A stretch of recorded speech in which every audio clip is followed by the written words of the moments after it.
posting a roll call, Madam City Clerk. Thank you. The agenda was posted in accordance with Nevada open meeting law, and all members are present. Thank you. We will now have the invocation offered by Reverend Carlton Fogg Jr., State Chaplain for the Nevada Department for the VFW. Thank you. If you rise. Please join me in prayer. Gracious Father, thank you for bringing us all here today to give us guidance in the camaraderie of being here for the citizens of Boulder City. Father, I ask that you bless everyone here, all our board members, all our council members. Give them the guidance, the strength, and the knowledge. Father, I ask this is the beginning of a new year, that you keep us all under your prayers and graces. So, Father, a special prayer. Thank you for the healing of Mayor Hardy's wife. Please keep her still in your prayers so her healing will continue. And Father, I ask this in your holy name. Amen. Amen. If you stay standing for the pledge.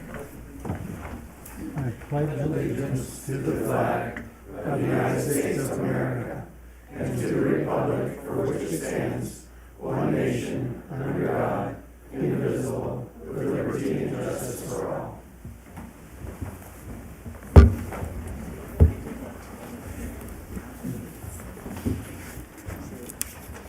Under public announcements, I guess I should say that I only cry when somebody cares. Thank you, Reverend. My wife is doing much better, thank you. As far as announcement, regarding the presidential preference primary, there is confusion, and I would like to read a statement that will hopefully shed some light on why and how come and what if and what you can do. Nevada state law has recently changed to require the Clark County Election Department to conduct the presidential preference primary for each major political primary on the first Tuesday in February of a presidential election year. That is according to NRS 298.600-720.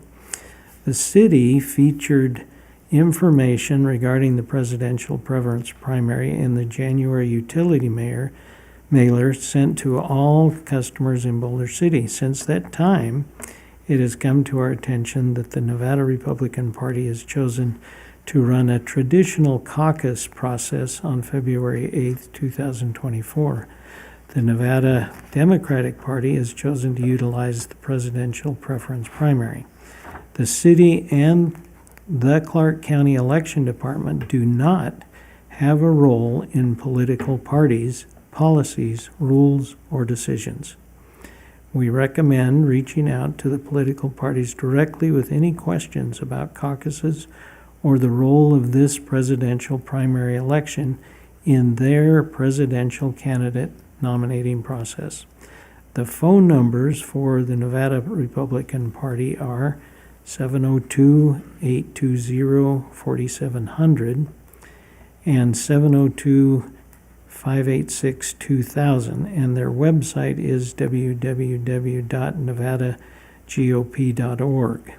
The phone number for the Nevada Democratic Party is 702-737-8683, and their website is www.nvdems.com.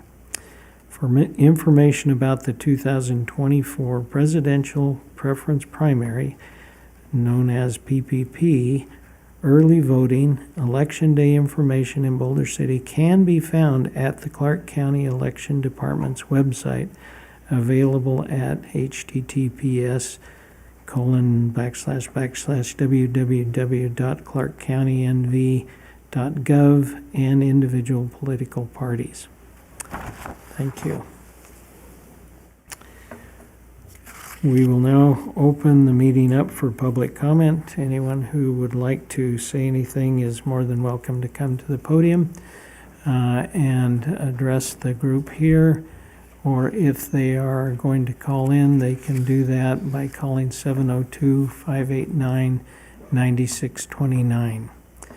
And Madam City Clerk, is there any written public comment? No written comments were received.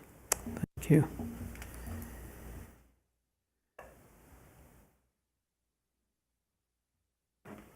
Go ahead, identify yourself and say your piece. Okay, my name is Benny Shapiro. I've lived in Boulder City since age 8. I'm 51. Went to school with your son. I didn't know you were mayor. I forgot. My problem is I live in Moore's Mobile Home Park, right at the end, Avenue A, Cottonwood, and there's a back entrance. There's actually 2 back entrances. And that on the map, on Google Map, is called 2nd Street. So when people look at the map, they call it a public street, but it's a private property. So the problem is we get thousands of cars that go through every single day. And lately, there's a reason I'm here now and not 5 years ago when this problem's been age long. But it's become a racetrack. It's become dangerous. The road is getting so bad that it's actually, you can trip and break your ankle on it. There's ruts, there's potholes, and the park owners really can't keep up with it because it's too much for a private citizen to take care of a public road, which it isn't. But you can't call the police on people speeding because it's private, yet you can't put a fence up because it's public. And that's kind of the runaround. And the park managers, they kind of give up after a while, so they're not fighting this battle anymore. Now that I'm retired, it's kind of like my battle because I'm right on the corner and I see it all. So and stop me when my time's out, by the way. I'm going to be, pecking around, seeing if I can talk to some people. And the reason why this gets stonewalled is because there's a law that says you can't have a gated community in Boulder City. However, if you just put up one gate and you still have 2 more entrances, it's not a gated community. It's just one gate gets put up, and that's kind of like the roadblock with the city. And the people in the park get on the managers get, it's like this cycle that's going around and around. So like I said, I recently retired, so this is kind of my mission to get this fence up. And that's it. So my name is Benny Shapiro, and if you see an email that says Bongo Benny, that's me. And I'll email everybody, get advice. That's it. Thank you. Thank you. Anyone else, please come forward.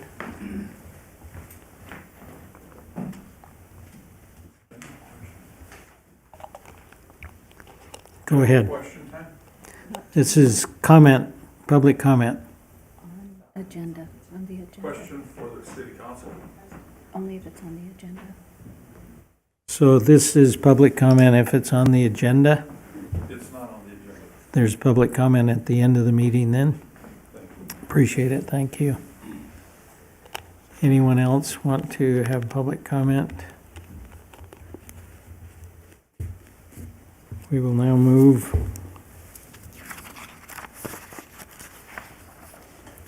to approval of the regular agenda. Madam City Clerk.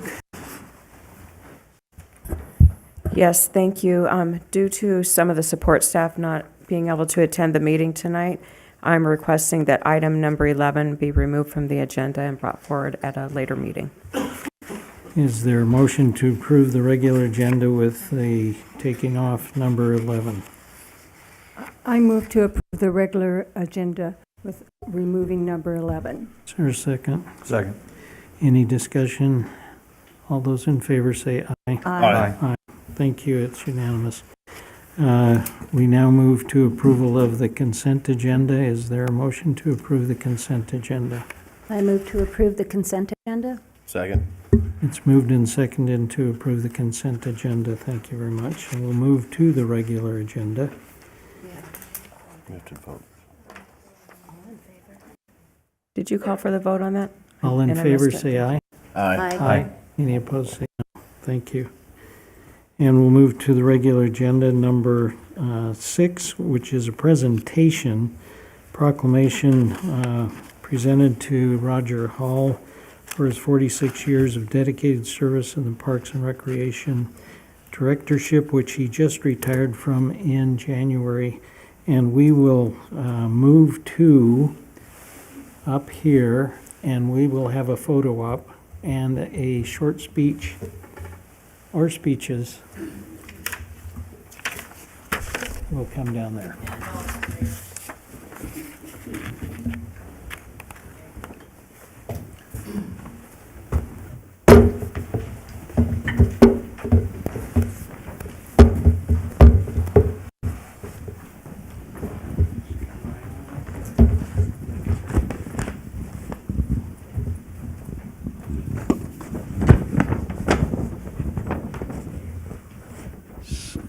Roger Hall, in spite of what he says, is probably one of the premier basketball players in Boulder City, and that's all I'm going to say about it. I didn't say he was good or bad, I just said he's one of the premier players. But what we did is we have a plaque that is presented to Roger Hall for your contributions to the city of Boulder City. And he retired January 3rd, 2004. You notice we're giving him a key to the city. And he deserves it, but not to the point where it actually works. It's embedded in the plaque, so it can't be removed, and therefore he has a key to the city, and he can say that he does. It's just that we trust some people more than others. So, speaking of more people, at this point, I'd like to have Kim and Kristen come forward. And Kim and Krista were brought into the world. Am I allowed to say this? Yeah. They were the first, Southern Nevada's first in vitro fertilization babies born, and were quite the celebrities on all the major TV stations covering the story. Now, I would like to point out Mother or grandmother now, Irma is here with us, and wife Tracy rather. Stacy, where's Stacy? There's Stacy there. So Tracy and Irma. Now, what I'd like to do before I get too far along in this is admit that I had some hand in this process, and grateful for this family. Have had so many fingerprints on this town and this city and in all the things that we do and love in this city. So at this point, we'd like Mom, if she's able, and Tracy, if she's able, to come up and be able to have a photo op while Roger is formulating the words that he's going to say.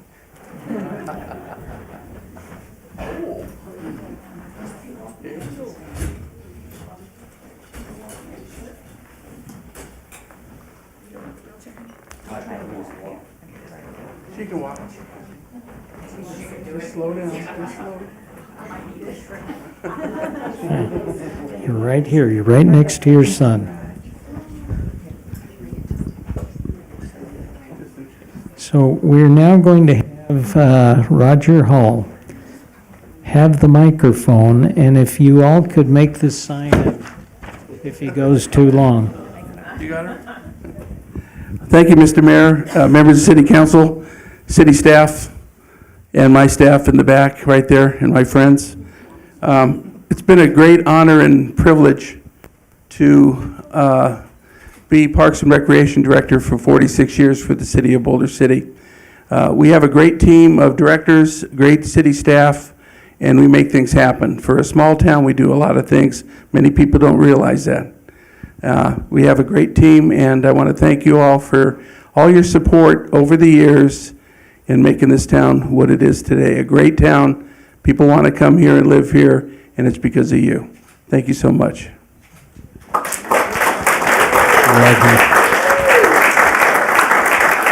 You get the picture, Julie? I have several of them, but I want to get from this angle. But do we want the rest of the family? Yes, Mason, come on up. Yeah. Anybody who admits to being related.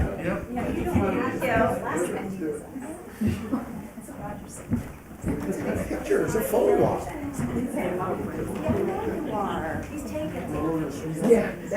Sam and be right next to you.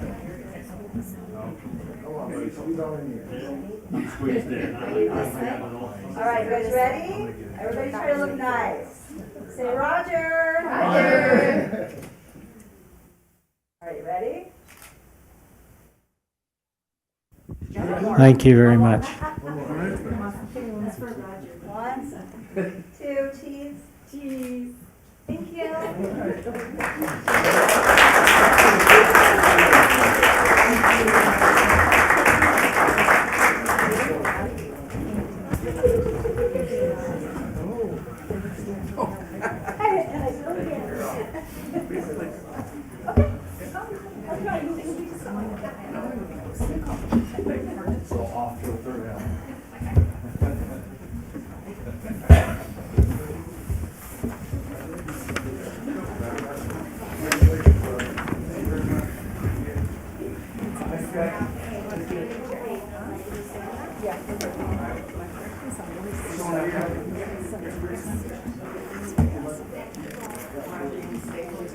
You got a birthday, you gotta take him out to dinner. He knows how it is. Thank you.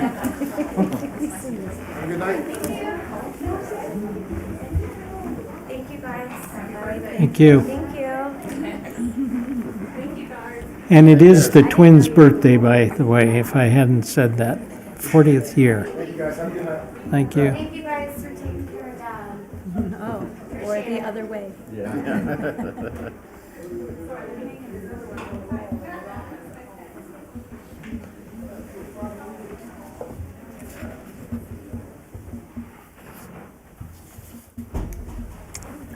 We will now move to item number 7 on the agenda, and this is regarding the strategic plan process by Robin Stiles, but it looks like Mr. Mays is going to come up.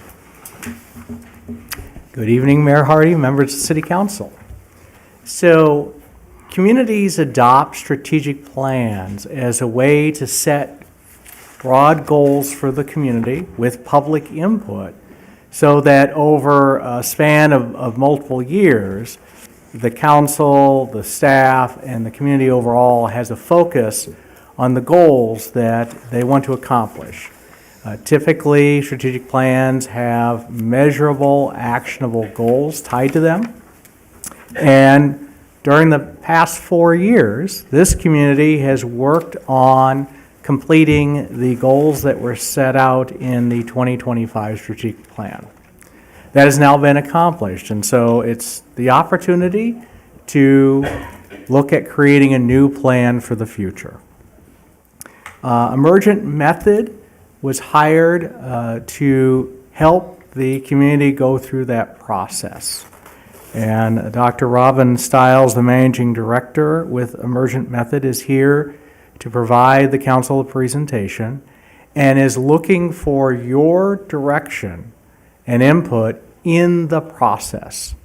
It is anticipated that this will be a multi-month process, engaging with the community through various different forms to get the community input, and then through the guidance of the council, setting goals for the community to implement over several years. And so with that, I will turn it over to Dr. Stiles to do her presentation. Thank you. Dr. Stiles, please. If you could identify yourself. Yes, sir. Robin Stiles, Managing Director at Emergent Method.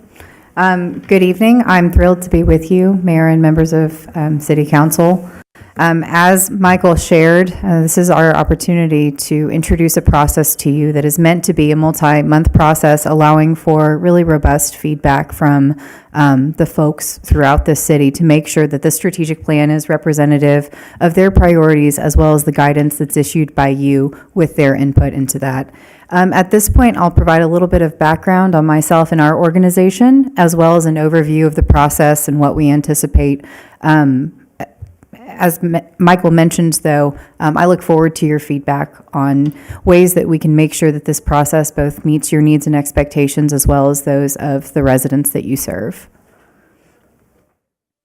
So as I mentioned, I'm with a firm called Emergent Method. We're a management consulting firm based in Louisiana, though we do work in about 20 different states. I've had the pleasure of working in Southern Nevada for the last 5 years, and I'm grateful for this opportunity to work with y'all this year. On the right, you'll see a brief sampling of some of the public sector organizations that we've worked with over our time as a firm over the last 12 years. This includes everything from cities, municipal governments, state governments, institutions of higher education, and research institutes. This work, however, though, is guided by not just our team, who I'm here representing, it's not just me, but also a group of leaders from throughout the city who will be guiding our work and meeting with us on a regular cadence to help guide and steward this process throughout the multi-months that we'll be engaged. This is going to be a 6-phase process as currently proposed, although, as always, I encourage and look forward to your feedback on that. I will provide a timeline in a few slides once I've gone through each of the phases, just to show how all of these really add on and build upon each other in a little bit more of a comprehensive way. The first proposed stage focuses on identifying and assessing community needs and assets. So in addition to a rather robust desk research process, which has already gotten underway with the help of leaders throughout the city, we're also proposing the pretty extensive gathering of resident and employee input. Those are intended to be opportunities for folks to engage both online and offline in ways that they feel most comfortable, to make sure, again, that those priorities are being brought forward. This also includes focus groups and community meetings, understanding that some folks might want to write their feedback, but others feel a little bit more comfortable standing up and sharing in more of that public environment. This will culminate in a SWOT analysis that allows us to identify and pull together those many data points into an overview that includes identified strengths, weaknesses, opportunities, and potential threats for the city. Following the completion of phase 1, we'll move into an active process in identifying the outcomes that we'll focus on achieving during the 2025 to 2030 period, which the strategic plan will encompass.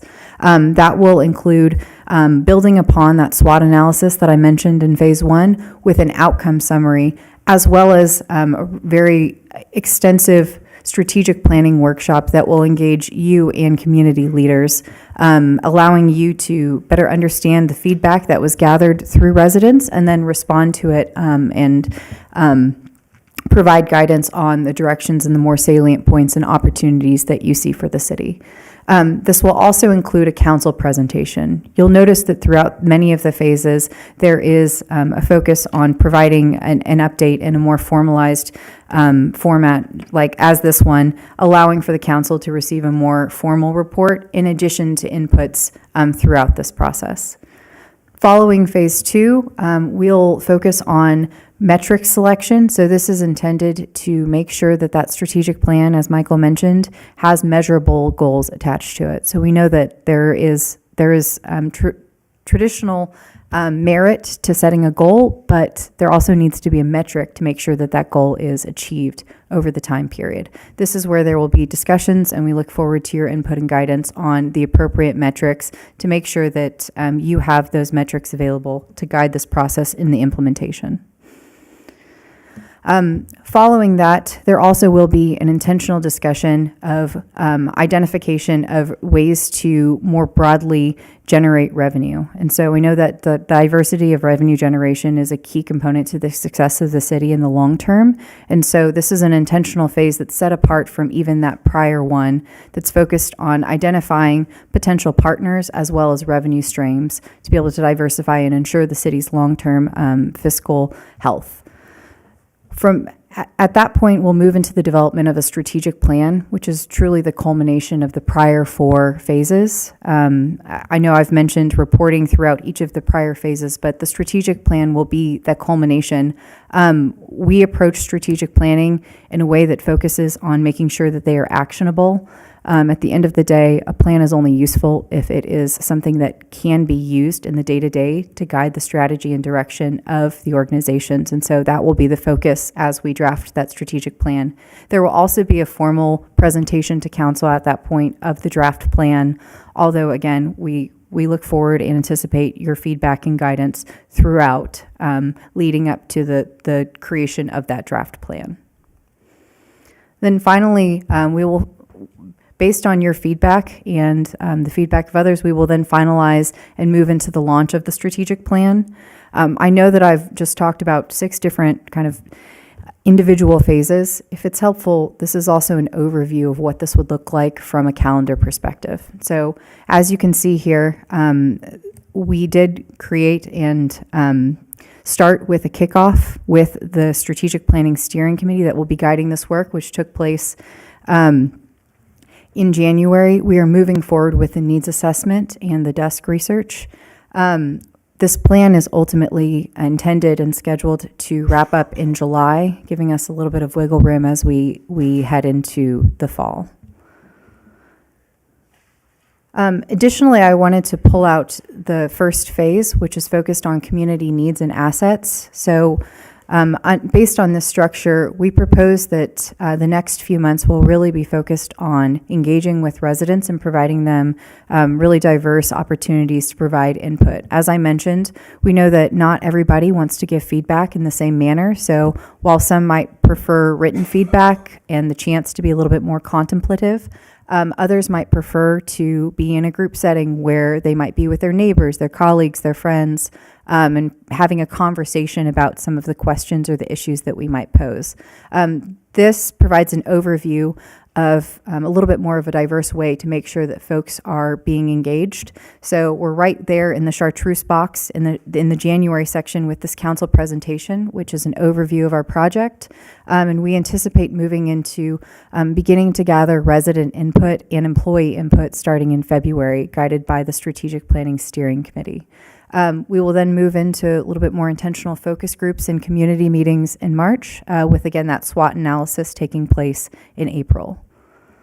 At this point, I'd like to pause for maybe any comments or questions from council before we move into a few other questions that I'd like to present. Questions or comments? Go ahead. I only, I'm giving a comment here. I think along the way we could have several items of input and questions, but honestly, I think waiting till her presentation is over and then I've got a lot of input, so I think I'll just wait for all that to culminate at the conclusion rather than interrupt her presentation. So. Anyone willing to interrupt her presentation? I agree with myself. Go for it. Excellent. Well, the good news is there are only 2 more slides, so we're very close to that input time. At this point, I do want to present 3 different questions, and these are questions that we have started asking to leaders within the city, but that I did want to pose to council as well at the beginning of this process for your input. You're welcome to take one or multiple of the questions. The first, and these will be, your answers will be used to guide how we approach the questions and how we design the opportunities for input to residents as we look to the future into those February and March inputs. The first is, I would really welcome your input and feedback and guidance related to what you see as the specific accomplishments from the last few years that the city should continue to build upon as we look to the future. So what are things that are integral to either the identity or the success of the city that need to be foundational for that next 5-year plan? The second is, are there priority areas or opportunities that you see in the city for the coming years that might not be existing strengths, but areas of real opportunity that might be a change in how things have been done? And then the third is we welcome any specific topics or questions that you would recommend that we include as we start building out the instruments and the questions that we will use when we engage with residents in the coming months. Thank you. Now you can. Fair enough. I think along the various phases, one of the biggest issues that is missing is what we referred to in the last strategic plan methodology was workshops that involved the city council. And so I would strongly suggest that we consider as a body sending that direction, that we have additional workshops. I think in regular meetings, for us to give specific detailed information would just kind of overwhelm the meeting. And it would either require, in my opinion, a special meeting or workshops. And so that's my first statement, because there's so much that we could get into in the details of it. I'd rather focus my comments on the methodology and the process this evening, so rather than some of the details. And so you might walk away not feeling like, at least I didn't give a lot of specifics on those 3 topics that you're going to ask council for, because I think those are better handled in a workshop environment from my perspective. So if the rest of the group feels the same, then so be it. So that's my first statement, is that I'd like to see that included, where council has an opportunity in a workshop environment to have a more conversational method of input rather than the formal process that we follow in our regular meetings. I noticed that in the timeline that you give us, and again, I realize this is a draft and it is up for modification, and the boxes that are colored, I don't know if that's exactly how you intend it, but we have resident survey for 1 month and employee survey for 2 months. I don't know why we're cutting the residents off at that time, if that was intentional or not.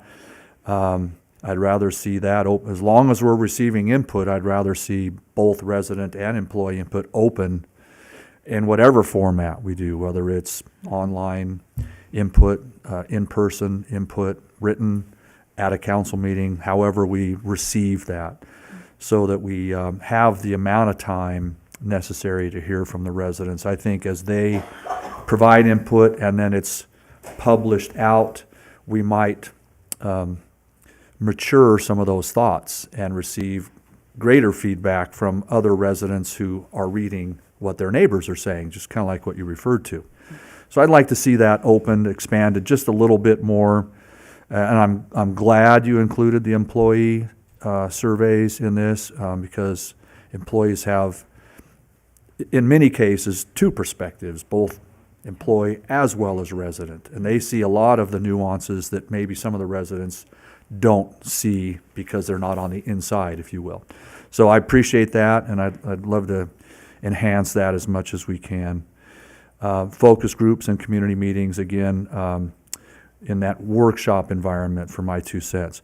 And then on the SWOT analysis, having participated in many of those, they often drive constructive feedback, and it seems it's a little late in the process to me to put the SWOT after we're starting to receive resident and employee feedback. I think maybe some of their feedback could be focused actually on the strengths, weaknesses, opportunities, and threats, and then point that out to them, that we want their feedback on what that is, rather than getting feedback from them and then having a SWOT. To me, it seems a little bit backwards, or at least they should be parallel.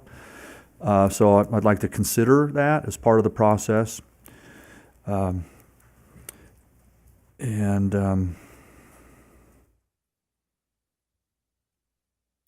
had a couple other thoughts, but my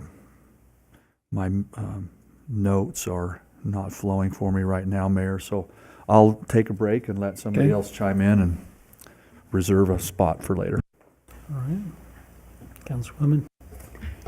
Thank you for coming tonight. I'm looking forward to this process and being able to watch it unfold. I think it's vital. I've seen it be helpful for the last 5 years, and I was excited to see all the green. And thank you very much to all involved at the city level.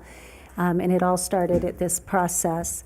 So I too would love to see a city council workshop of some sort where we were able to set apart designated time to be able to discuss specifically this, so that we're not taking residents' time and on the fly, without the ability to discuss for some time what we think it is.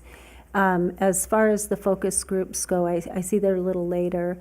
When you say a focus group or community meeting, how do you see that playing out? Yeah, and at this point, I also do a quick clarification on a point raised about the timing for the resident input. And so we view this as really building upon each other. Often we use inputs, broad inputs. They can be in the form of surveys or sometimes online distributed opportunities for folks to provide input as going really wide. We view it as a funnel, and then we use those inputs to inform the questions and the focus topics that we might prioritize in those community meetings or focus groups. We've done them a variety of ways. I would say that our preference and sort of recommendation would be that community meetings tend to be a little bit larger and maybe geographically based, where folks are allowed to come and encouraged to provide input more broadly. Focus groups tend to be a little bit smaller and more intimate, allowing for deeper conversation on fewer number of topics, but allowing for, again, that deep conversation and a little bit more thorough engagement on maybe a handful of topics versus broad scale. Okay, and I would have to agree too with the survey, giving it a little bit more time. We are a small community with a lot of input. A lot of residents really care about how our city is functioning and running, and I would like for them to have the opportunity to have the input and for us to be able to look at it and address it. And if that comes with a SWOT analysis a little bit before from ourselves and then get theirs and then re-look at it again so that we add if there are things that we didn't see or whatever, and they did see, that we could incorporate them to be able to put those into the 5-year plan. But that would be probably my comments too. It looks pretty good, looks ambitious. I'm excited for the process to begin. I'm really excited for the employee input. In fact, I wanted to be part of the employee input, but I guess I was ousted from that idea. So I don't know, at the briefing, I said, oh, I'd love to hear what the employees have to say. Then I was told that it was kind of one-on-one. So, but I'm excited to see what comes out of this. So thank you. Thank you. Oh, for me now? Go ahead.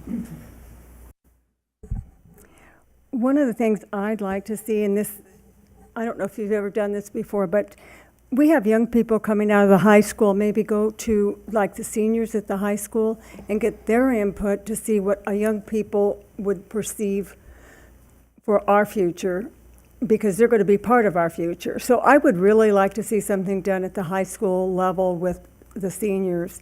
And also be able to go, and I think you've said it, basically like to the senior center, some of the different areas where we can get different people to get involved.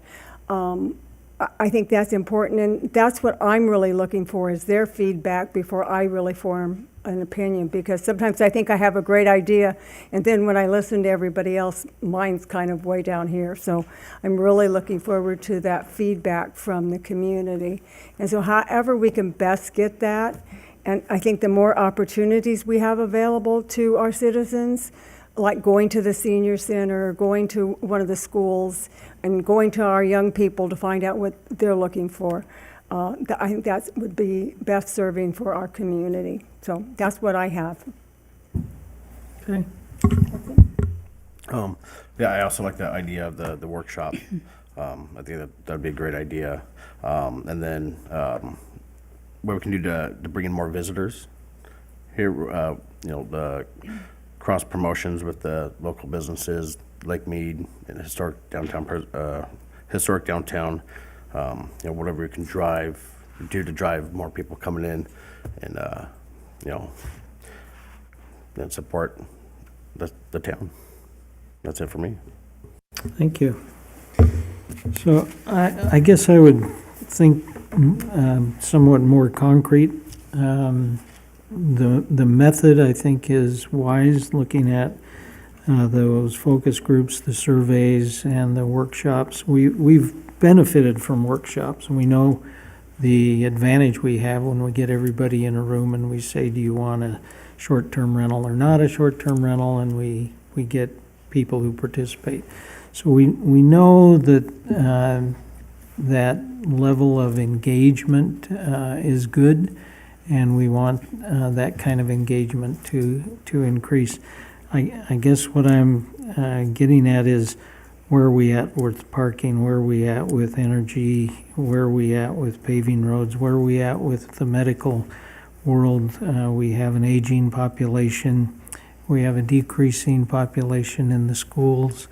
Do we want to continue to foster, work with other entities, making sure that they realize that, yes, we can continue that relationship with other entities and have people come to Boulder City to school. So the two ends of the spectrum, the youth and the elderly, we have a lend a hand, which we gave a beautiful building to. How are we going to use that? How can we take advantage of that for our senior citizens? We have history, and recognizing that history is something that other people come to Boulder City and they appreciate that history, and how do we get that history known to others? How do we use the tools that we have with the Chamber of Commerce? How do we use the proposed railroad museum? I would be derelict in my duty if I didn't say, how do we get a swimming pool? And how do we facilitate the conference center ability in Boulder City? So those are things that the process and the place. I think those two things have to go hand in hand. So the process, place, and the performance. I'll call it the 3 Ps then. So those are the things that I see as a timeline and a planning process that we could use. Anyone else have anything else? Go ahead. I have a few specifics to add then. Sure. I would like to include in the process and in our outreach that we review and either affirm or modify, according to the feedback we get, the vision, mission, and core values. Those really help to drive the details of where we end up. And while I am a believer in all 3 of those the way they are written today, I'd like to either affirm it or see what the feedback is on adding to or modifying those. So if we could please consider that as an early part of the process. I have a lot of notes here. I won't go over all of them other than to say I appreciate that we have each of the goals that we have had, and continue with those, of course, with new strategies and action items that we can then flush out a little bit later in the process. So I like all of those, and then a few additional for consideration from my perspective. I agree with Council Member Fox that tourism and recreation could be a goal heading of itself. Water use and conservation plan and reporting could potentially be its own goal heading. I know we have a utilities section, or a section that does address utilities, and it could go under that, but if we don't put action items under what I would say invest in infrastructure is the one that kind of covered that. If we don't add it under that, then its own heading is water use and conservation. We have had throughout several of these, at least in our core values, caring, accessible, and another definition for customer service, caring, accessible, and responsible customer service. It's been a journey to get specific strategies and reportables therein, and so I would suggest the potential for at least including that with a little more detail under one of the current goals or adding one there. And then a heading for organizational development. Now, we did do in the last strategic plan a gap analysis, if you will, of the city services, or an assessment of city services. But I didn't see that in the strategic plan. Well, it was kind of scattered throughout, what the gap was and what we needed to do. But potentially that's its own heading in and of itself if we want to kind of formalize organizational development and our city services analysis in the process. So that could either be part of the process or their own goal, whichever, the feedback fleshes out. So those are the only other additional details, Mayor, that I'll add for today. And let me say, and I really believe in this in all that we do throughout our lives, really, and especially here. I think it's appropriate that we acknowledge that we're standing on the shoulders of those that went before us, right? The vision and the creation of the strategic plan as it exists today was created by visionary individuals and staff and elected officials that were fully bought into the process, and I'm grateful for them. I'm grateful for that vision and for the action items and for all the work that staff has done over these years to accomplish all this. It's really been fantastic, and it's really gotten our city to a place we really didn't envision 5 or 6 or more years ago. So it's fantastic. And again, kudos to all that have worked on that. Thank you for all the work that everybody has done to bring us to where we are today. I love that essentially we're going to 2030 to finish out this decade and into the next decade and beyond with this strategic plan. I think it's really landmark efforts that we're engaging in. I am 100% bought into strategic planning and for the details that they're actionable, that they're measurable, and that there's accountability associated with them. And I look forward to teaming up with you and your group to help come to this for our next decade. So that's all I have to say now. Thanks. Thank you. Councilwoman. Of course, again, I would love to have a workshop so that we could flesh out all of these and talk about, because they're great ideas from everyone here, and then see where they fit into everything. Because for sure, financial stewardship, it's been leaps and bounds from 5 years ago to now to where we're sitting, and to not lose ground and to stay with the level of excellence that we've had and that we continue to have. And I think one of my big thought processes is with our with our community being historic, we have many buildings that the city owns and that are not city owned, but that are aging. And I think they need to be addressed and looked at, and maybe some plans made on what we need to do to keep them serviceable. So that is something within either historic preservation or actually even some kind of infrastructure. So those are specifics for me. So thank you. Thank you. Yeah. Anything? It's okay. So I look back, in backwards thinking. I was on the city council 20 years ago, as it were, and we still have a hangar that we haven't figured out what to do with. We still have a building close to the downtown that we haven't figured out how to take advantage of. We still have buildings that could be used or could be other purposed or could be reevaluated. So what is it that we would look at our landscape and say what pertains best to that visitor that comes and how they see the properties and what we're doing.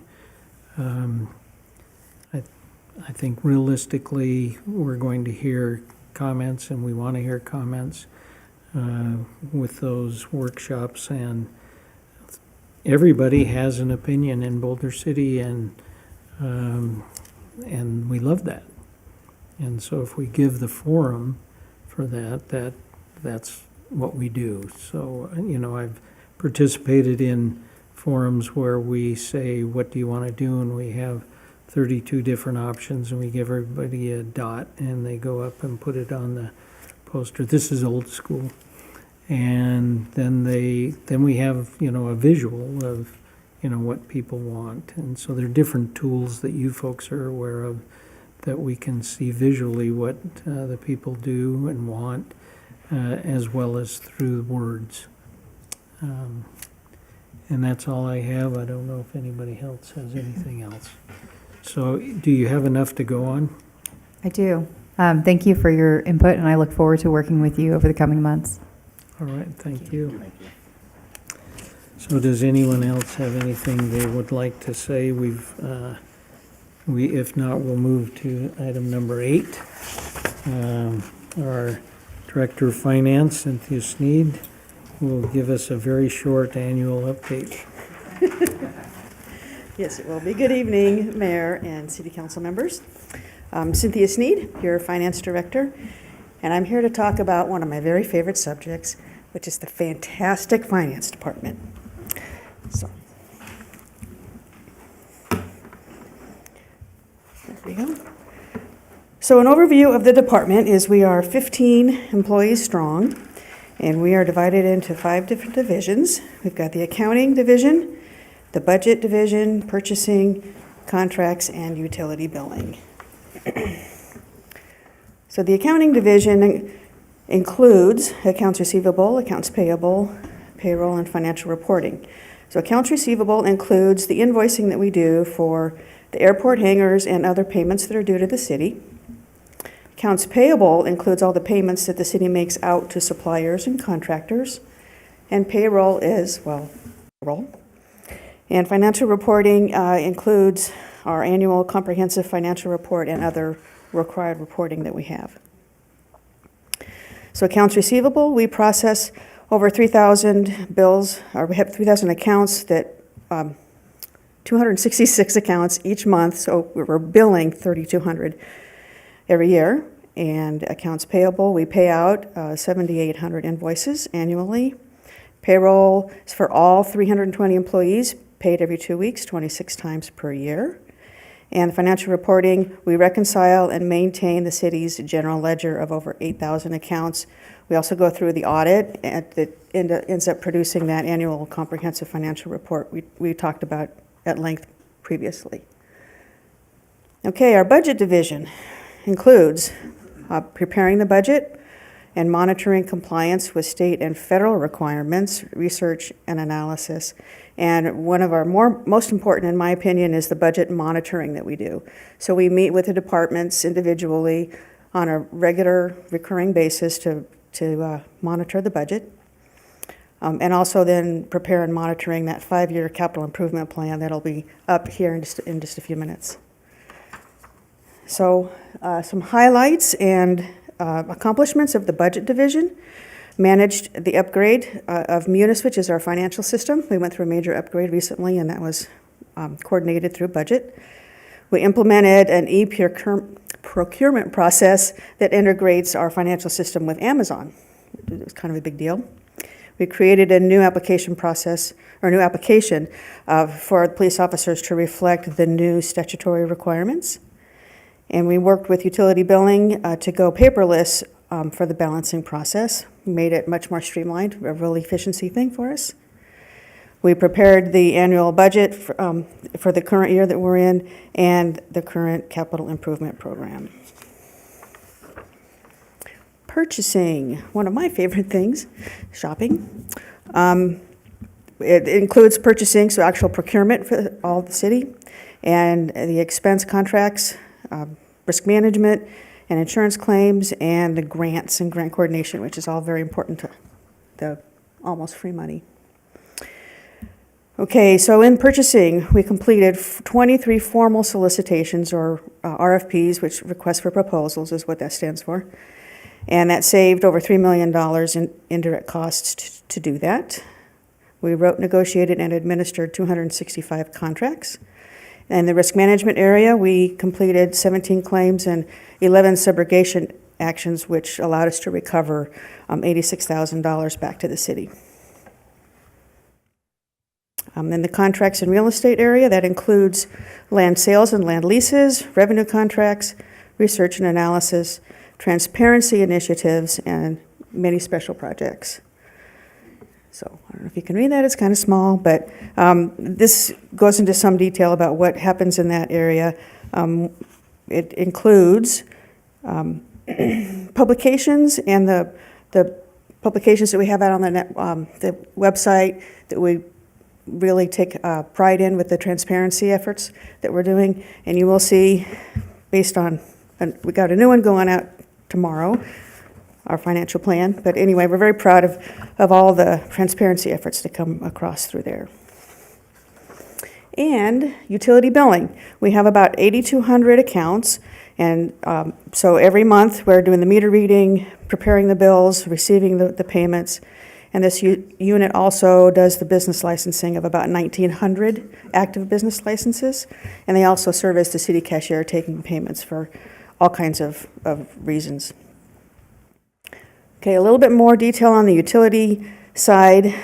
This slide illustrates the account information over the last 4 years. As you can see, the activity for late notices and delinquencies has been consistent and stable. So what we infer from that is that COVID didn't really have a huge impact on our business in that respect.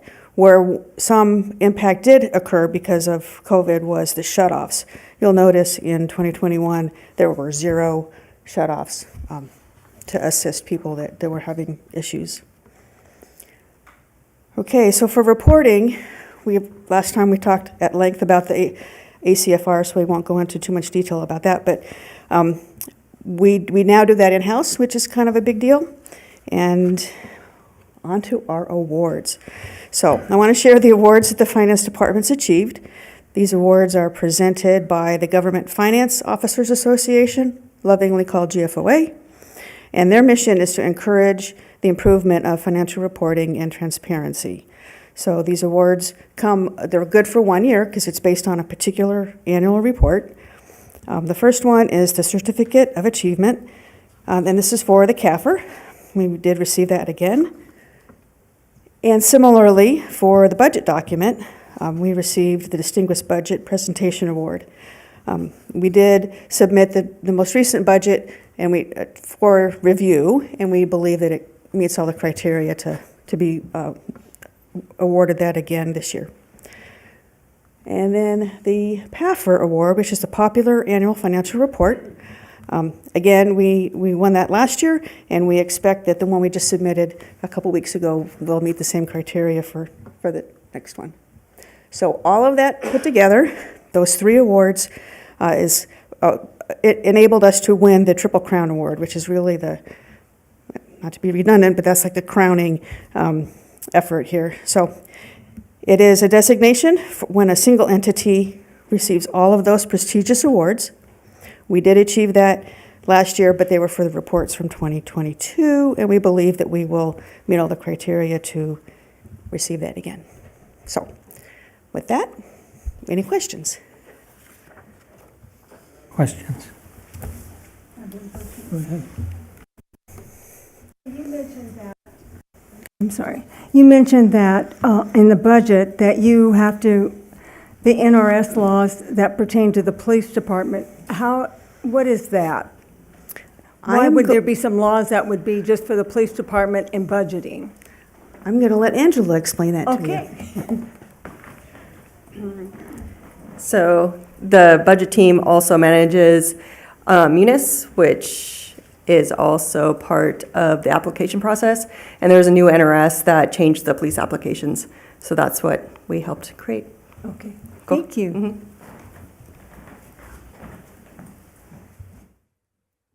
Any other comments? Go ahead.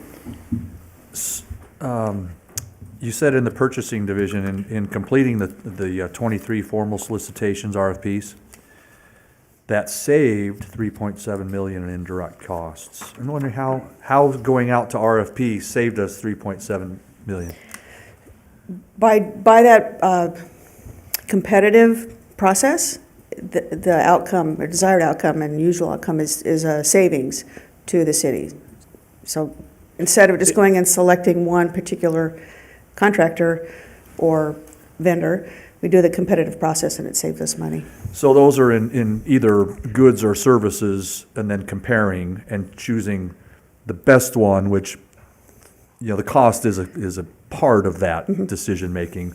So you're saying in doing that, rather than just selecting one, but we can't really select one by being a government agency anyway, right? Well, there are different thresholds, dollar thresholds that allow us different processes. The lower thresholds is a little more, you can self-select a little easier.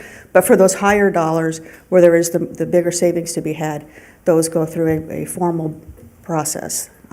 And that's where the Okay. savings comes from. Thank you. And I think it would be safe to say, and not to single out any particular division or individual, but the way that we seek out and procure our logistics, if you will, really has been fantastic, right? We've got a great system. We've got an individual who knows how to work that system, and really that's bearing fruit for the city financially. Yes, that's true. We have come a long way in the last few years, Yeah. once we brought on the purchasing manager and improved our processes. Yeah. If I can just say, Mr. Mayor, you know, congratulations to all of the employees and our new-ish director of finance for all that's been accomplished and for the awards. You know, there's things we know that we don't know. And there's things we don't even know that we don't know, right? And I think that second statement applies to generally to most all of us, you know, elected officials, citizens in general, about how the finances are directed for a municipality. There's a lot of crossover with private business, and we can see some of that with our accounting and our auditing and payroll and so forth. But when you then layer in state law, local ordinances, and general governmental requirements, it is a skill unlike any other. And you guys are masterful.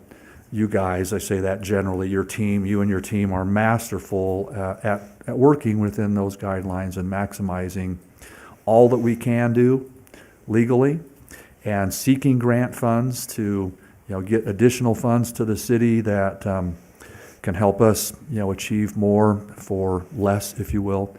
And, you know, the RFP process and our purchasing and all that's done, both visibly and behind the scenes. So I just want to say thanks. And I don't know that everybody realizes how good of a job that's being done by our finance team. And I just want to point it out, you know, that there's a lot that people think they know about finance that isn't either accurate, or they just flat don't realize what your constraints and limitations and all that you have to navigate. And so thanks for being so great. Yeah, Well, appreciate it. Thank you for that. It is indeed much more complicated than one would think. And as Councilmember Jorgensen said the other day, we're just one of the parts. We're a piston that you don't see, but we make it run, or helped make it run. So. Thanks, man. Go ahead. I was going to say, what I like about presentations when each department gets to come up here is you get to talk a little bit about what does go on underneath the hood, if you want to say it, right? From what I said, you get to identify the working parts that work with you to make it happen. And I'm so appreciative of that, just like Councilman Walton said, that, you know, quietly we've got these 15 employees going about in their small area doing their part that makes it all function and work for us.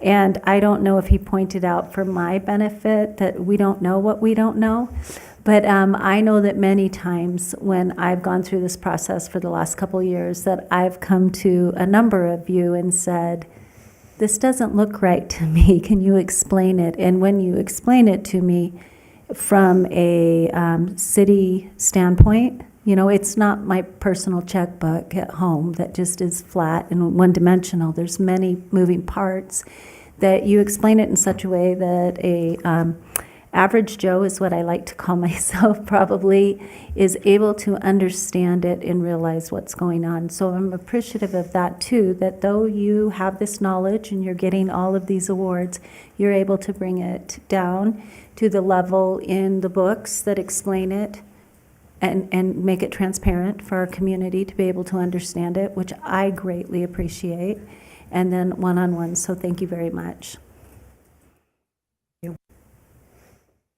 Speaking as the average Joe. Or sub-average Joe.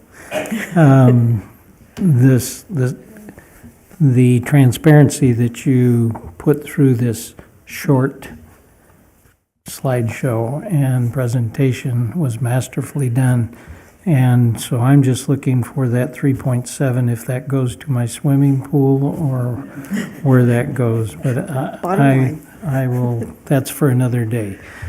But I do appreciate what your team, and it is truly a team, and I think you've been a wonderful addition to our city, and appreciate you coming and working with us and being here. And thank you very much. Thank you for the presentation. Any other questions before we move to the next item, which I think is number 9, and that would be still you. Yes, it is. So now we'll talk about the 5-year financial plan. There we go. So during the Great Recession of 2007 and to 2009, the city adopted a requirement that we prepare an annual 5-year financial plan. And the purpose of the plan is to demonstrate that the city is undertaking sound financial planning principles to ensure that regardless of the state of the economy, that the city can continue to move forward and meet its obligations to its employees, the creditors, and most importantly, the residents. So this first slide is revenue. One of the new things we did this year for this process was we took a long look back of our both revenues and expenditures. We went clear back to inception of the city in 1960. So this graph shows the history of the revenues over that time. The spike that you see here in 2014 is a result of a mandatory accounting change that just changed when we recognized the revenue in that year, so there was a bump up. But aside from that, you'll see it's a pretty smooth trend line there. And then similarly, we did the same thing with historical expenses. Went back to 1960 and ran those numbers. So you'll see a corresponding spike in 2014. What happened there is we took that opportunity with that additional revenue that we recognized to pay down the debt, pay off the golf course debt, the Boulder Creek. So, and then we had a little bit of a spike in 2022, which was the ARPA funds. So again, a pretty nice, smooth overall trend line, which is what we like to see. So some notes on our forecasting. The previous slides highlighted historical data that shows where we've been. Now we're going to take a look, forward-looking, future-looking at the forecasts. So our forecasts are very conservative, as they should be. We are fiduciary responsibility to our residents. We looked to include only those revenue sources that we knew were certain and not anything speculative. And meaning we didn't include any new lease revenues that the city has not yet advertised for or made any meaningful effort to use those. And then it also excludes grants because those are not a guaranteed thing. So those were most of our assumptions on the revenue side. Other than the intergovernmental revenues, which is primarily C-tax, which we call it C-tax, it's a sales tax, it's a consolidated tax. And we revised our projections with that to grow at 4.8%, which is consistent with our actual year-over-year collections that we've seen. And so then all the other revenue sources, with the exception of lease revenues, we've just taken a 10-year average growth rate and applied that going forward.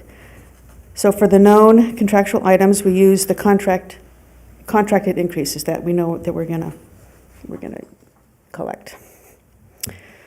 All right, for revenue, so that last look was many, many years. Now we're kind of zooming in on just the 10 years. We've got 10-year look back and a 5-year look back and a 5-year look forward for the general fund revenue. So in this graphic, the solid line represents where we budgeted for those years, and then the green bars are where our actual collections were. So what I'd like you to take away from this is that historically, we've collected more than we planned on, which is a good place to be.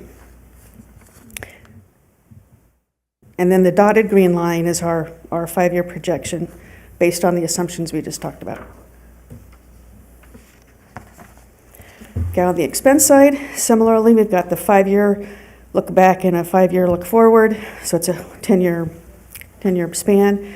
The actual expenses, you can see, have come in a little bit closer to our budget and our projections, so not as big of a difference as on the revenue side. For the, well, we'll get into that here, on the assumptions. You'll see it grows a little bit on the expense side. For the expense assumptions, we took what we knew for increases in salaries and benefits based on the bargaining units that we've got, and baked that in there. And then for the other operating costs that are not personnel related, we escalated just 1% each year. I think I'm out of sync here. So we have another upcoming slide that this refers to, but you'll see one that's got blue bars, which I'll talk about when we get there. That's the CIP contribution coming out of the general fund. Okay, we just talked about this, that the salary and benefits were based on the bargaining agreements, and then everything else was just at a 1%. So this slide, this is what those assumptions look like graphically. The line represents the budget as the solid line, and then again, the dotted line is the forecast into the future. So as you'll notice on the actual piece, again, our revenues actually received were always greater than that was budgeted, and the expense actuals came in less than budgeted, which is a really good place to be. That situation has allowed our fund balance to grow a little bit. It's not, growing by leaps and bounds, but it is by a little bit. So I think it's noteworthy to mention that the forecast and the projected revenue and expenses align with each other, meaning it's kind of a flat. The expectation is we will have enough revenue to cover our expenses without a variance one way or the other, not a big gap. So that's the projection. Well, time will tell as we go through and see how those will actually come in. But based on history, we come in a better place than we planned on because of our more conservative budgeting. Okay, and then this graph just talks about our expenses by function. Our financial reporting requires us to report by function, so that's just kind of our comfort level. That's why we reported it that way on this graph.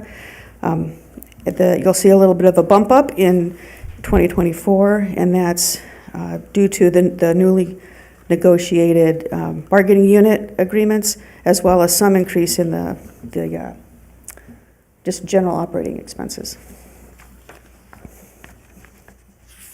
Okay, now we'll talk. Those were all revenues and expenditures. Let's talk a little bit about the fund balance. So the city's required to maintain a fund balance that's between 1 and 2 months of our budgeted expenses. So that equates to 8.33 to 16.6 of our budgeted expenses. That's the bare minimum that we need to maintain. We have consistently had a much bigger than that. About the low spot is about 35% of our budgeted expenditure. So meaning we have a very healthy fund balance to help weather storms that may come up, financial storms. And then this is a graph that speaks to that. The dark blue bars reflect the actual changes in fund balance over the last 5 years. And then the light blue ones are the projection based on the projections that we just looked at a few minutes ago. So that's the light blue bars, it's how it would be impacted based on our forecast. But as mentioned earlier, we generally do better than what we project. And then the red line just simply illustrates that what the percentage of the fund balance, that reserve, that illustrates that we're far exceeding that bare minimum. That's what our reserve looks like. So, and then it's difficult to have any financial decision or discussion without talking about debt. And because we have very little debt, there's very little to talk about. We have one bond issue that's in the water department, and that is going to be paid off in 2030, and then we'll be debt-free unless we issue something new.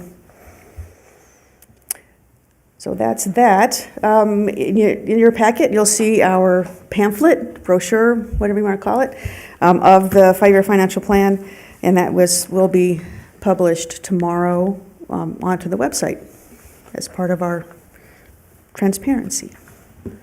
So, any questions? Thank you. Questions? Comments? So going back to Councilman Walton's observation, we're standing on other people's shoulders. That debt we had for the water department, that was for the raw water, is that what that was for? It's the raw water line, yes. Yeah. So Getting the yes. So that was pretty critical. When did we incur that? And we all thought that we were going to have major problems, but people with cooler heads figured that out and said, yes, we need that. Looks like we issued the debt in 2020, is that correct? We refinanced Okay. the debt. 2019 is when the debt was incurred. And so, The project.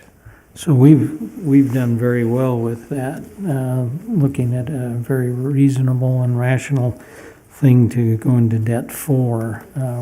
We now know that water's important. And so Councilman Walton points out, we take advantage of the foresight of many people who were here at that point. And we obviously appreciate them. Thank you. Any other questions before we ask for a resolution for adopting that 2025-29 5-year financial plan? Go ahead.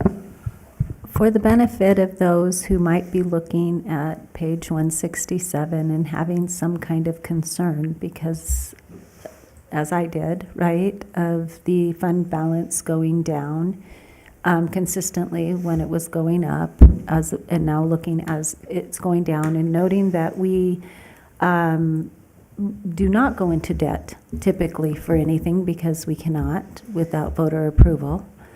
And that's why we have a fund balance that is a little bit higher, because we have to have monies there that we need to spend, right? For things such as an ambulance or whatever. And we have it in different funds. So can you explain that a little bit more so that it doesn't look like we're just spending our money away? Certainly. So we did have in 2023, we had a really good year. We had a lot of excess collections, and that increased our fund balance quite a bit, which gives us the opportunity, to tap into that for one-time expenses, moving forward. So if there is a gap, we have a place to go to. Now, the graph, our projections do show a little bit of a decline for a couple of years, but that is not of concern to me as a finance director, because they're little dollars, and we do almost always come in a better place than we project. We use those very conservative forecasts in a prudent manner for that. So we do also have the ability, as we go along, to make some decisions on spending on the expense side. If it appears that we are going to be in a declining situation, we can adjust for that. But if you were to smooth out that excess that we had in 2023 and kind of add it to those out years, it really is flat. We're not going to be in a desperate situation anytime soon, under my watch. Not under your watch. Good. I love to hear that. And I know too that you explained, you don't put projected, possible, and there are many things on the horizon that are being worked out as possible revenue sources that we feel pretty confident about that aren't included in these projections. And also including and stating that that 16% line is a lot lower than the red line up there that we need to keep in there just to cover for our state level. So it isn't, it's good. It's good what we have. It is good. So- And if anybody had any concerns, there's also a separate fund that is our revenue stabilization fund that has several $1 million in it that, should it all fall apart, we've got, which it won't, but we have that if revenues tanked for some reason, that would be a place to dip into to stabilize it, hence the name. And we have other funds to be able to dip into for extraordinary expenses or like vehicle replacement or. That is correct. Yes, One of the risk decisions that management. was made a couple of years ago was to create some new special revenue funds. It was funded originally from the general fund, but they're very special purpose funds that help to not have to hit the general fund for those expenses. They have their own funds. To offset that. So it reduces the burden on the general fund for those. Great, thank you for that. I appreciate it for the average Joe. Mr. Mayor, Go ahead. to further continue with that slide. This Just- is the blue bar slide. 167. 167.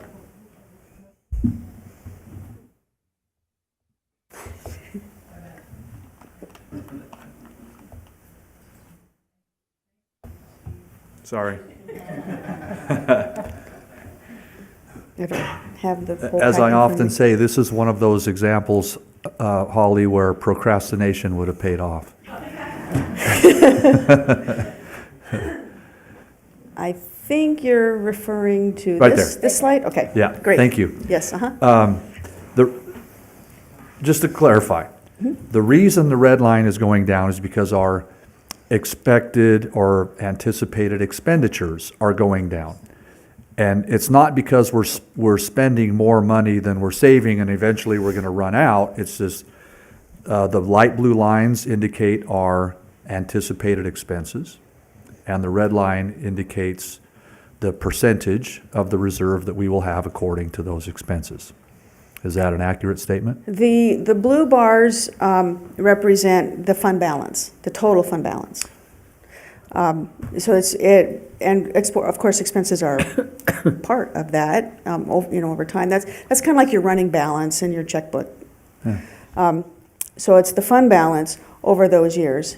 And then the red line indicates what percentage of expenses, the budgeted expenses, are part of that, those And it fund remains balance. consistent because that's the same percentage as the fund balance decreases, right? It varies. It varies over time. But if we look at that, it looks like it follows the exact same pattern. For the projections, yes, Right. because it's kind of in lockstep for the projections. Right. But, actuals is going to be a little.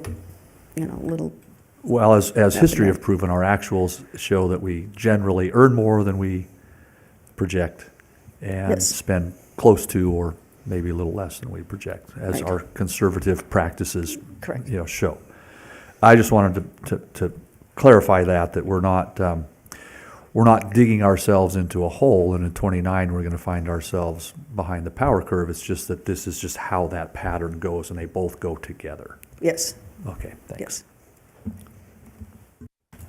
Thank you. And I think one of the challenges with the slide is you're looking at a fund balance, and then you're looking at a percent fund balance of expenses. And so you're comparing two different things on the same slide.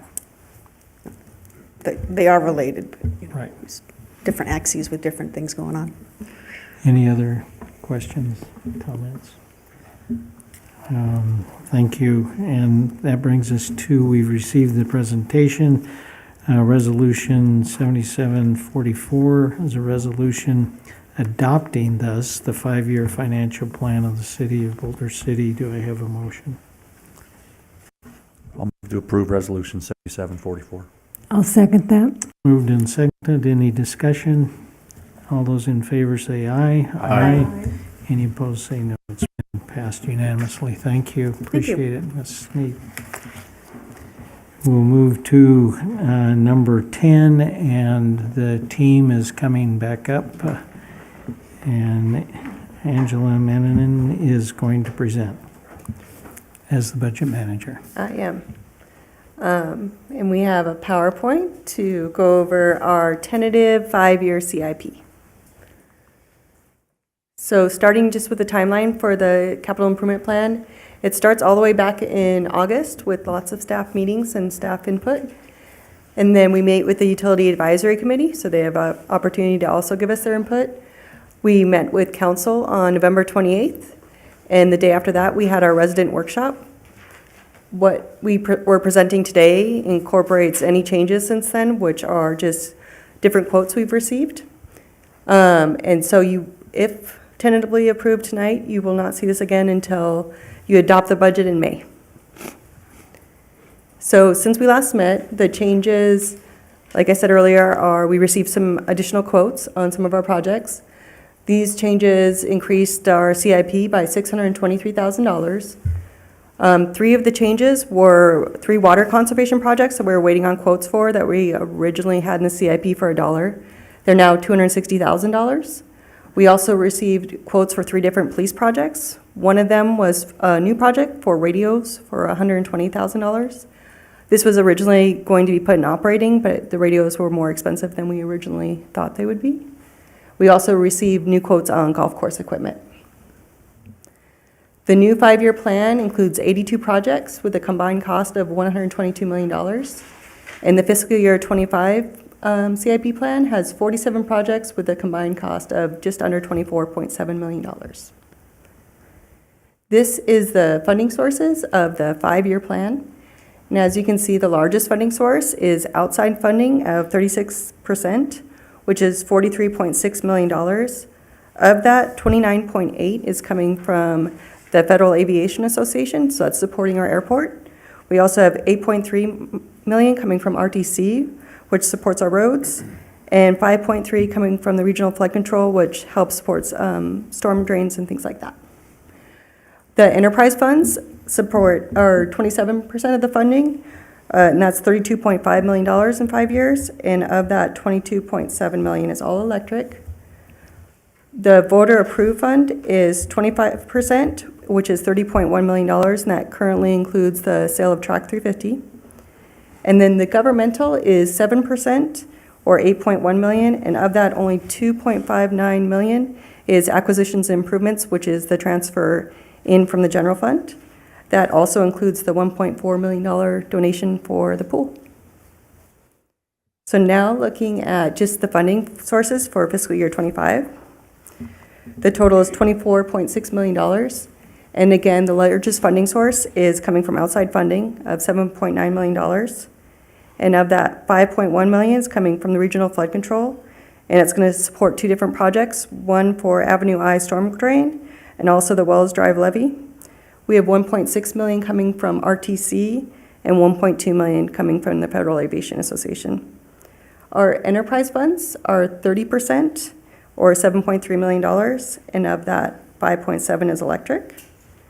Voter approved is 13%, or $3.3 million, and of that, a portion is Track 350 for $1 million for a firehouse classroom, and the rest is also going to parks and irrigation improvements. The governmental is 22%, or $5.4 million, and of that, only $1.3 million is coming from our general fund. And to go over the individual projects that changed since we last met, I'm going to have our CIP coordinator, Keller Lillis, come up. Good evening. I'm going to go over the projects that have changed since we last met.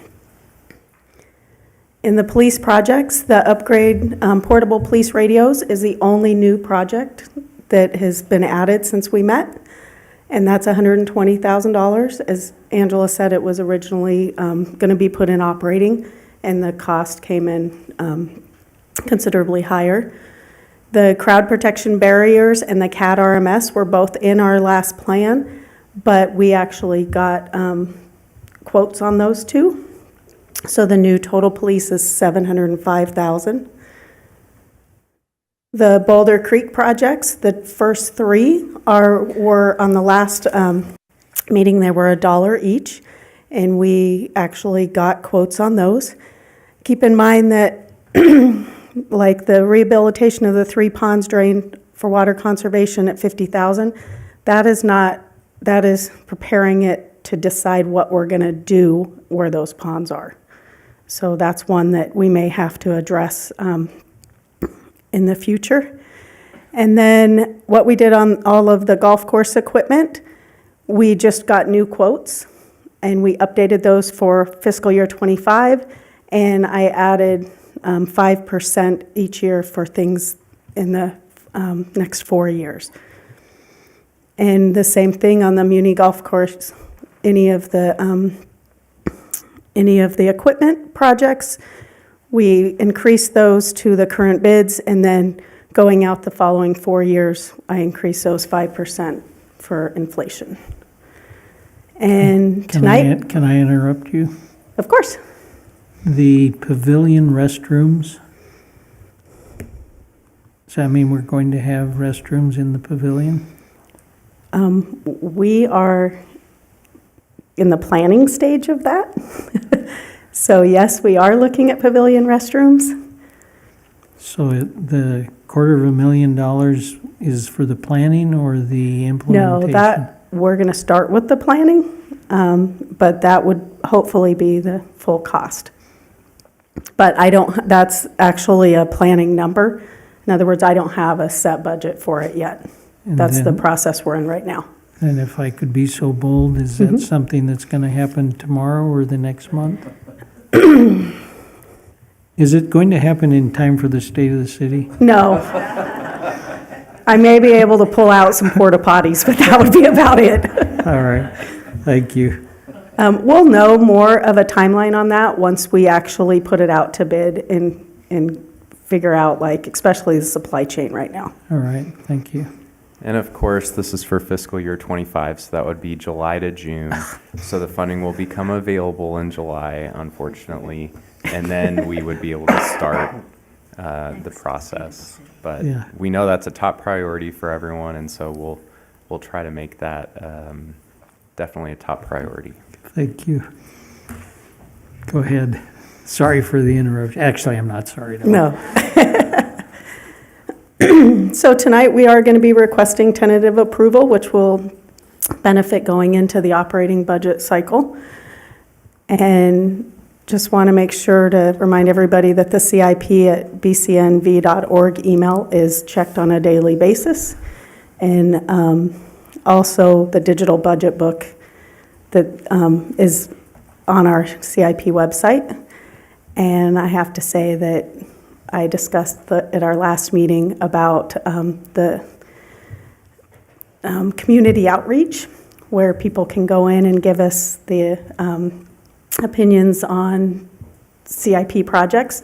And I have gotten, the last time we met, I was up to 147 since we launched it, and I've gotten 2 since then.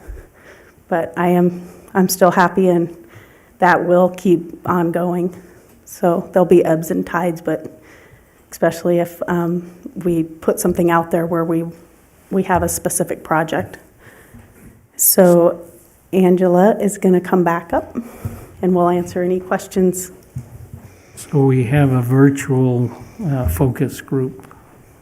If we were talking about strategic planning, that's one of the ways people can access and have input right now. Correct. Thank you. Any So- other questions, comments? Go ahead. Could you share with us, because I didn't know what it was, for the police department, what the RMS, the CAD RMS is?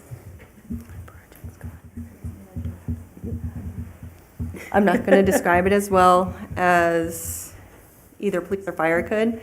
It's basically a master system for dispatch to be able to, with mapping, to be able to dispatch faster. I'm going to say it like that, but it, So this is Yes, the yes. computer-aided Yes, dispatch thank you. system, so it's also a record management system. So anytime that a police officer writes a report, like if you have a car accident or something happened at your business, that's the system they use. It also interfaces with the dispatch center, so they're able to type messages and send information through that system. It also works for the fire department, so all of our public safety uses that system, and currently we're on a system that is through the state. So any changes, we have to go through the state to make changes, and having our own system will be really beneficial. Currently, all of the area municipalities have their own systems, and so I know both police and fire are looking forward to this. Thank you. thank you. Thank you for the question and clarification. Anyone else? Now, do we need Angela up again, or can we just ask if for approval of the tentative capital improvement plan for fiscal years 2025-29? I move to approve. Moved and seconded. Any discussion? All those in favor say aye. Aye. Any opposed, say nay. Thank you. Thank you. Appreciate it. Thank you. We're skipping, because it's been pulled, number 11. We'll go to number 12. Madam City Clerk. Thank you, Mayor and Council. For the benefit of the public, the matters before you pertain to the 2024 elections. The first item is Resolution Number 7745. It's a resolution of the City Council declaring a municipal primary election will be held on the 11th day of June, 2024, and a municipal general election will be held on the 5th day of November, 2024, in the City of Boulder City, County of Clark, State of Nevada. A municipal primary election must not be held if no more than double the number of council members to be elected file as candidates. This election season, there are 2 four-year term council seats up for election. A candidate must file a declaration of candidacy beginning March 4th through March 14th, 2024 at 5 p.m. Legal notices will be published in the Las Vegas Review-Journal, and as a courtesy, notices will be published in the Boulder City Review and the city's social media platforms. Staff is recommending on this item approval of resolution declaring a municipal primary election on Tuesday, June 11th, and a municipal general election on Tuesday, November 5th. I'll continue with the report, and then we can come back for each item for the motions. Okay. Item B requires the City Council temporarily suspend Section 3.1 by motion as authorized by Section 6.1 of the City Council's Rules of Procedure to change the date of the regularly scheduled council meeting from Tuesday, June 11th, 2024 to Monday, June 10th, 2024, due to the primary election being conducted on its regular date, June 11th, 2024. Staff is recommending the City Council temporarily suspend Section 3.1 of the City Council's Rules of Procedure to change the date from Tuesday, June 11th to Monday, June 10th. The final item is the Boulder City Code and NRS 293C.1453 have similar provisions stating a candidate shall pay a filing fee in an amount established by the City Council, which is to be deposited into the general fund of the city. The amount was decreased from $75 to $25 in 2019 to encourage more candidates to file. Staff believes $25 is a sufficient amount to cover administrative costs, but of course, this is at the council's discretion. Staff is recommending the City Council approve Resolution Number 7746, setting candidate filing fees in preparation of the 2024 election. That's my report. Thank Any you. questions? If I may ask the question, If we don't have any appetite to change the filing fee, do I even need a motion for that? Yes, please. Can I take them out of order? Certainly you may. I will take a motion from anybody if they want to keep the same or change the filing fee, which would be Resolution 7746. I make a motion to leave the filing fee at $25. Is there a second? I'll second. So that's Resolution 7446? Or 7? 7746. Okay, so And 7. include Resolution 7746. So, Resolution 7746 has been moved and seconded to keep the filing fee at $25. Is there discussion? All those in favor say aye. Aye. Any opposed, say nay. It has passed. Thank you. So we'll go back to A, resolution for the city council declaring the municipal primary election will be held on the 11th day of June and the general on the 5th day of November. Is there a question on that, or is there a motion? I'll move to approve Resolution 7745. I'll second. Moved and seconded. Any discussion? All those in favor say aye. Aye. Any opposed say nay. Thank you. Unanimous. On temporary suspension of Section 3.1, which would authorize us to change the date of city council meeting so that it won't conflict with the actual primary election on June 10th. Is there a discussion on that or a motion? I approved a temporary suspension. Is there a second? I'll second that. Moved and seconded. Is there any discussion?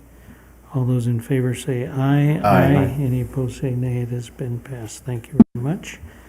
And Madam City Clerk, are we okay with all that? Yes, thank you. It was perfect. All right. Is that in the record?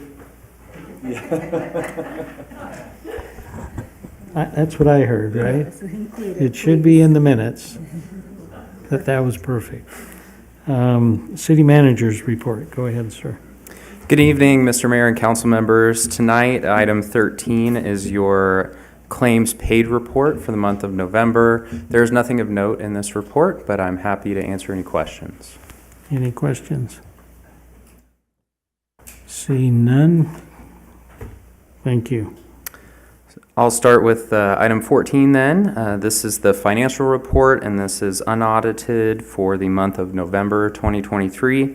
I do want to simply make note that this was before you reallocated certain ARPA funds at our December meeting. So on page 359, that is not updated to reflect that, but next month's report will be updated. And I'm here for any questions you may have. Any questions? See none, thank you. And then it brings us to public comment.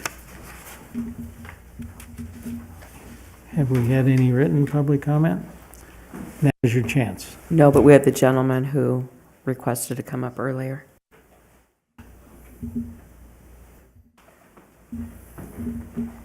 No written comments. No written comments. If you could state your name for the My record. name is Paul Kramer. I'm a resident of Boulder City over here, and I just have a relatively simple question for the city council. My question is that every night I go home, turn on the TV, and you see the mess at the southern border. My question to the city council is, do you guys have any policy? What happens if those buses start dropping people off here? What's the policy? No policy? For your own information, we aren't allowed to engage somebody in public comment, but we listen and we take advice, we take admonition, we take input, but we aren't able in public comment to have a dialogue with the person who's making public comment. Not asking for a dialogue, I'm asking if there is something that, you know, in case that, well, not in case, but when that starts to happen, what are we gonna do? No, I'm sorry, you gonna do? Sir, I'll give you my card. I'm the city manager. I can answer your questions at a different time if that would be helpful. That'll work. Thank you very much. Thank you. Thank you for being patient with us, Mr. Kramer. No problem. Stranger to the whole process, if you could say your name and My name is Fritz McDonald, coach of the Little Rascals, but this evening I'm coming to you as the treasurer of the Boulder Rifle and Pistol Club. I've got a community announcement, and we're trying to get the word out as much as we can. We've got a Boulder City Residents Membership Day coming up. For as long as I've been around, and I personally, I think it took me over 3 years to become a member of the Pistol Club myself, and so it has been something we've all been concerned about for quite some time, and so we're excited to announce on Saturday, January 20th, from 11 to 2 p.m., up here at the Boulder City Parks and Rec, the new gym, we'll be having an in-person membership drive. We'll have paper applications on hand. We'll receive payment for the initial fee of $125 that has not been raised. That is the initial fee that has always been with the club. I know fees have been somewhat of a concern, but we did not touch those this last year. And there will be an optional range and safety orientation on site offered from 2:30 to 3:30. Normally, members would have to wait until there was a monthly event out at the range fitted into their schedule. But if the resident has patience and has time, they'll be able to knock out all the requirements for us and walk away with their membership card right then and there. They can go and get more information at brpclub.org under the membership tabs and announcements. It's got everything that I just told you. Thank you all very much. thank you. Appreciate it. And any other person in here that would like to make public comment, or if you would like to call in, it's 702-589-9629. For those who would like to call in their public comment, we will wait a small moment, and if anybody calls in, and I don't think anybody has called in yet, and no one has given any written. If there's anyone else who's still here, would like to come to the podium and say something entertaining, we would accept that too.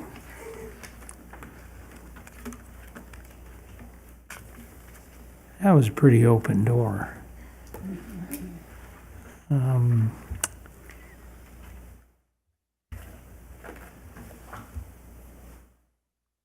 No calls.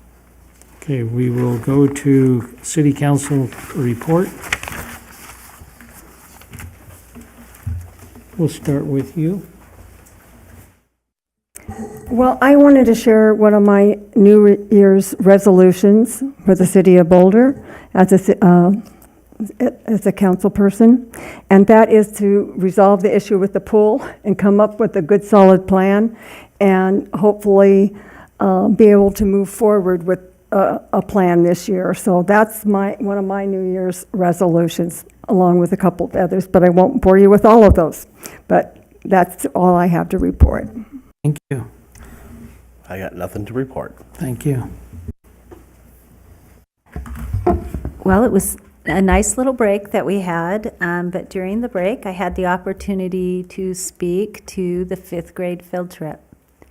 And it was kind of a full circle moment for me. Not that I did the 5th grade field trip, because it started about 23 years ago, but my kids did the 5th grade field trip. And it was a wonderful opportunity, and a shout out to the schools for continuing something like that, that makes the traditions that we have in this community, and to watch those kids learn about math. They're going to be our future finance director, and have to make the money, get a budget, who they're going to spend it on, and then to go to our businesses, which we love, and spend that money. And I brought the actual nativity that my son bought for me in 5th grade that I put up every year. and that my daughter bought for me. So it was kind of a full circle moment. I also had the privilege of speaking at Wreaths Across America out at the Veterans Cemetery. And I will say I'm sorry that it came at the expense of you not being able to do it. But it truly was one of the greatest highlights of my opportunities as a council member. And there was a Gold Star mother there. And I just am so grateful for the freedoms that we enjoy in our nation, and for the people who are willing to defend those freedoms, and for the people who celebrate those who did and who are. So it was a wonderful opportunity. That's all I have to report. Thank you.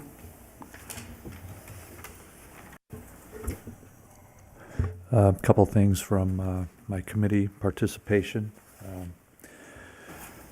I think we're all aware that we're still in a water shortage. We have a crisis, and our snowpack is nowhere near we'd like it to be still. So let's continue to do all that we can to conserve water and take advantage of the rebates that the Southern Nevada Water Authority offers for turf reduction and other opportunities there. From the Convention and Visitors Authority, really Las Vegas has become the premier sports destination in the country, singularly, with all that we've hosted in the months past, and of course Super Bowl coming up February 11th. All these things bring a great deal of money to the county, which then we receive our fair share as it comes through. So we're grateful to be a part of the larger community. And there were 4,000 new hotel rooms that became available in December with the Durango Station and Fontainebleau, which then brings room tax, visitors, so forth. Coming up, I know we have a lot of recreational and sports-oriented folks. We have the Rock and Roll Marathon and associated shorter distances that are coming in the latter part of February. If we have interested people who are listening, the Mint 400 is coming this spring, which is the premier off-road race, and many of our residents have been participants in that. And most notably, on Monday next, we will celebrate Martin Luther King Day. And there actually is kind of a designation within the Valley of King Week, celebrating all that we have benefited from as the greater members of society from the efforts and sacrifices and inspiration from Martin Luther King. So I wanted to acknowledge that publicly and express that we celebrate Dr. King's efforts and sacrifices and inspiration that we then carry on today in our values and our community. And we noticed through the holiday that there was great generosity expressed through giving of time and money and food and care to all of our residents, to many of our residents from the greater community at large. And that needs to be expressed, acknowledged, and gratitude given. And really, if it were only during a 2-week period of the holidays, that would be great. But really, that's just an indication of what the Boulder City community does all year long. And I'd like to say thank you to all those who have done so much during this holiday season, who continue to do throughout the year, all the volunteering that's done, all the community efforts, the clubs, the nonprofits, and so forth that benefit all of us. And so thank you. And that's my conclusion. Thank you. I would be remiss if I didn't thank over, I think, 30 people who, one night coming back from the hospital, our front door was papered with hearts, thinking of and praying for my wife, who is recovering miraculously, and I appreciate all those thoughts and prayers that people have given my wife and myself. With that, the meeting is adjourned. Thank you.